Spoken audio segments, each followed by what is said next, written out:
Bangladesh premier লিগের সদ্য সমাপ্ত আসরে ফরচুন বরিশালের নেতৃত্বে ছিলেন তামিম ইকবাল। সফলতার সঙ্গে দলকে নেতৃত্ব দিয়ে শিরোপা জিতিয়েছেন তামিম ইকবাল। আর চলতি বছরের জানুয়ারিতে আনুষ্ঠানিকভাবে জাতীয় দলের ক্রিকেটকে বিদায় জানিয়েছেন দেশের এই তারকা ওপেনার।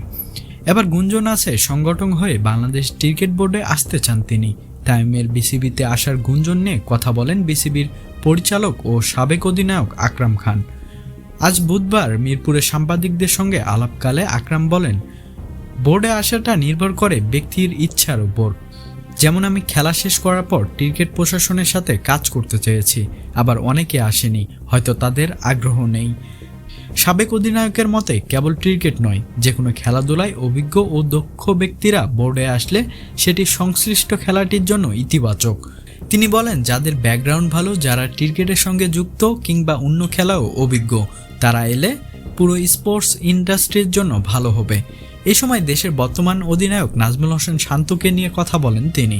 শান্তর অধিনায়কত্ব ছাড়া সম্পর্কে গতকাল মঙ্গলবারের মিটিংয়ে কোনো সিদ্ধান্ত হয়নি বলে উল্লেখ করেন তিনি। অধিনায়কত্ব নিয়ে কোনো আনুষ্ঠানিক আলোচনা হয়নি, তবে যেই অধিনায়ক হোক তাকে পুরো দায়িত্ব নিতে হবে। তার পারফরম্যান্স আসল, যদি ভালো খেলে তাহলে দলকে ভালোভাবে পরিচালনা করতে পারবে।